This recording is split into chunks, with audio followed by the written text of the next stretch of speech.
আমরা সুনির্দিষ্ট কিছু তথ্যের ভিত্তিতে করফাকি তথ্যের ভিত্তিতে এখানে এসেছিলাম। Savanna Eco Resort plus Savanna Eco রিসোর্টের যারা পরিচালক আছেন প্লাস এদের স্বার্থ সংশ্লিষ্ট যিনি ব্যক্তিরা আছেন তাদের ব্যাপারে কিছু তথ্য ছিল, সেইটাই আমরা যাচাই করতে এবং কিছু তল্লাশি করার জন্য আমরা এখানে এসেছিলাম এবং আমরা করফাকি সংক্রান্ত সুনির্দিষ্ট কিছু তথ্য পেয়েছি ইতিমধ্যে। মানে আমাদের একটা যে কোনো তদন্ত পূর্ণাঙ্গ তদন্ত সম্পন্ন করতে হলে একজন করদাতা বা একজন প্রতিষ্ঠানের যত ধরনের ইনভেস্টমেন্ট আছে সবই আমাদের যাচাই করতে হয়। সেটা অভিযান আকারে হতে পারে অথবা সেটা নাও হতে পারে, ডিপেন্ড করে সিচুয়েশনের উপর।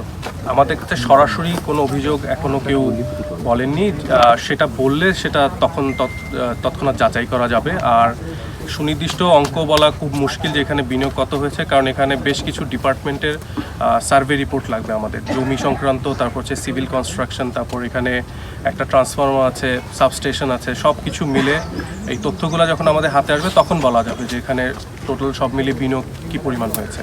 যে একজন ব্যক্তি তার বৈধ আয় দিয়ে ইনভেস্টমেন্টটা সম্পন্ন করতে পেরেছে কিনা।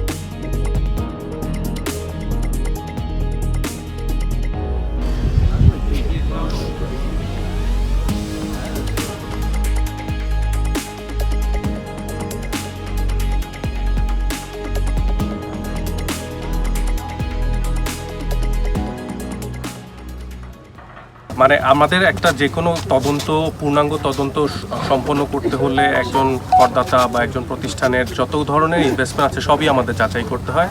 সেটা অভিযান আকারে হতে পারে অথবা সেটা নাও হতে পারে, ডিপেন্ড করে সিচুয়েশনের উপর।